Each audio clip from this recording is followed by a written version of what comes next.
What's up guys, because of my new track Nobody Knows, I'm gonna share you guys 10 things nobody knows about Julian Jordan. 1. The first thing nobody knows about me is that I was a reading, storytelling champion on elementary school. I had to tell a story from a book to my class and I actually won a prize for that. I was the best of my school. Then I had to do it for my city. Then I became the best of my city. And after that I think I became second on the country-wide thing, so that's pretty good. I was a storytelling champion as a kid on the elementary school, and nobody knows that.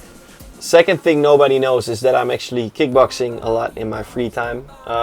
It's one of my hobbies I do. I'm not into sports a lot because I can't really go to sports during touring. I try to go to the gym as much as possible when I'm touring, but when I'm at home and I have some time off, I like to do kickboxing in my city where I'm from. And I think it's really nice to do and it really keeps you fit. I'm not sharing it a lot of my story, so nobody knows that I do that.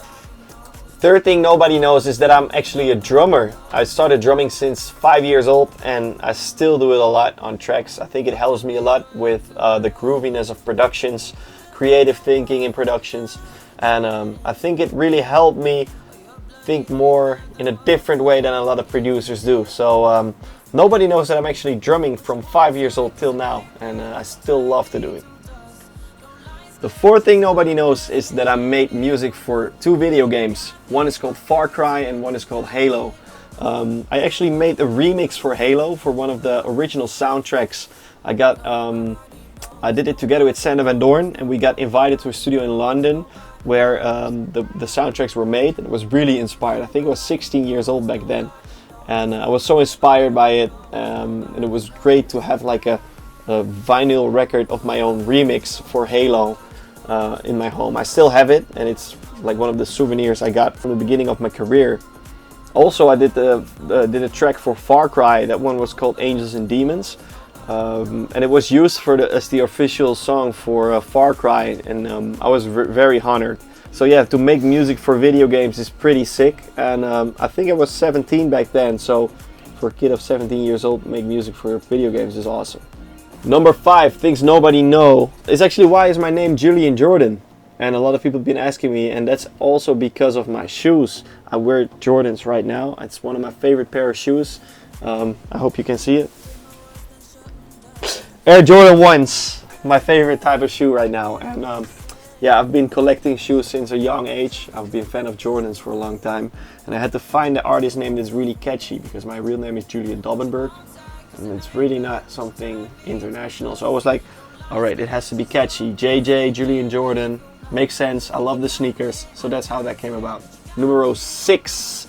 6 things nobody knows. And that's that I was actually rapping at a young age. I was in elementary school. I think I was 6 years old when I did my first performance, and I did that rapping on for the whole school. I know I had to write the lyrics myself, and it was very challenging. And from that on, I was falling in love with hip hop as well.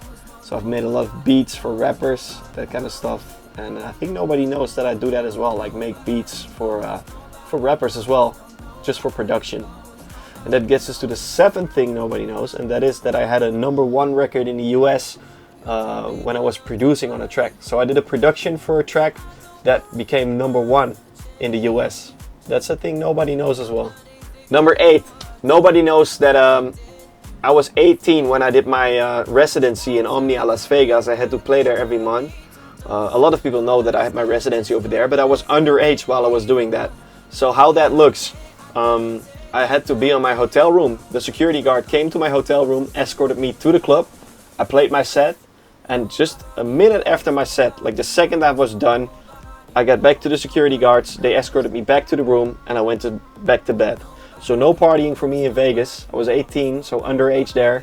And the only thing I've seen was my hotel room, a little bit of the club while I was playing, and escorted back to the room. All the liquor got put from the booth, just water, and that's the only thing I could drink then. And the strange thing is that I was legal to drink in Holland, but it was illegal in the US. So it felt I felt like a little kid sometimes, but it was an awesome experience. Number 9, nobody knows that I actually started with my first release on a label by TV Noise. The track was called Travel B, and I think Dyro and I were the first artists to release on that label. It was a label by TV Noise, so you can imagine how long I know these guys already. And we've made music together for a long time, and that's when I released Travel B. Don't listen to it because it sucks right now, but back then, awesome time releasing on a label with TV Noise, Dyro, and we've been friends since then. So I think it was 2014. Maybe it was 2012, by the way, or 2011. I don't know, somewhere around that age. Alright, so the last thing nobody knows, number 10, is that my track got stolen. The first track I ever made was called Links. It got stolen by a guy, released on Beatport, and became number 1 on Beatport as well. And it was my track with a different name on it, different title, and I was furious. The track was called Furious, by the way. The one that got released was called Furious, and I was kind of furious. So I wrote about it on the internet, and that's when a lot of big Dutch media sites saw it, and they saw the story and they started writing about it. And that's when I got in contact with labels and big artists that supported me, and they said, okay, we're gonna take this one down and we're gonna put your one up. So yeah, that's actually how I got introduced to the whole world of dance music. And it was actually an accident, but it was a good accident actually. So these were 10 things nobody knows about Julian Jordan. I hope you guys liked it, and if you guys have anything nobody knows about you, go write it on my Instagram. I would love to see what you guys have. Like a secret, little secrets. Ciao, see you guys soon.